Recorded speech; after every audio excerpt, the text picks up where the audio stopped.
महाभारत में एक से एक योद्धा था। कर्ण से भी महान योद्धा बर्बरिक था, लेकिन उसे युद्ध करने का मौका ही नहीं मिला। अश्वत्थामा भी एक महान योद्धा था, लेकिन उसकी महानता तब समाप्त हो गई जब उसने सोते हुए पांडव पुत्रों को मार दिया। एकलव्य को भी महान माना जा सकता है, लेकिन वह भी युद्ध नहीं लड़ा, तब उसकी महानता कैसे सिद्ध होती।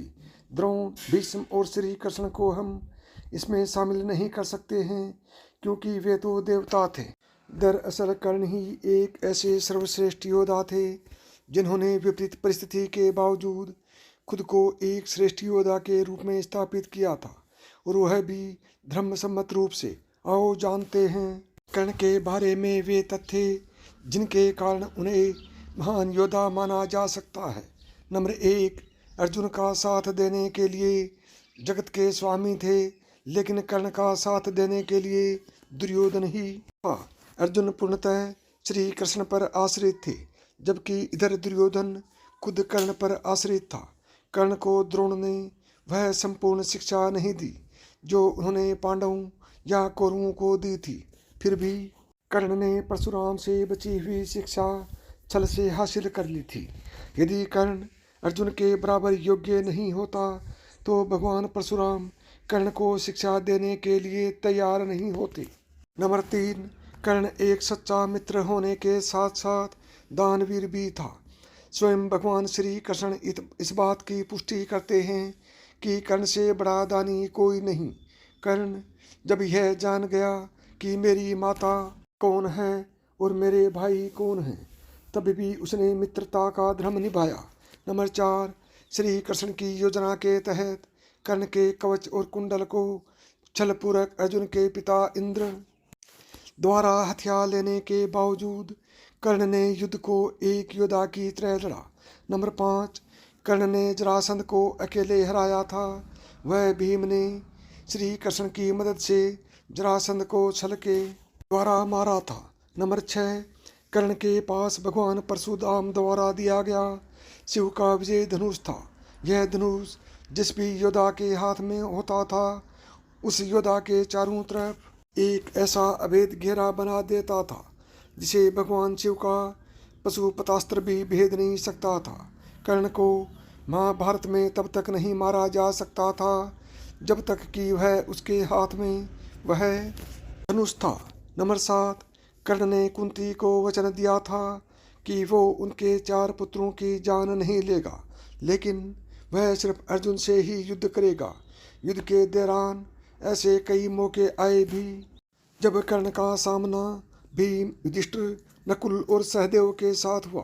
वो चाहता तो उन सभी को मार सकता था, किंतु उसने ऐसा नहीं किया, क्योंकि एक योद्धा का वचन ही उसके लिए सर्वश्रेष्ठ होता है।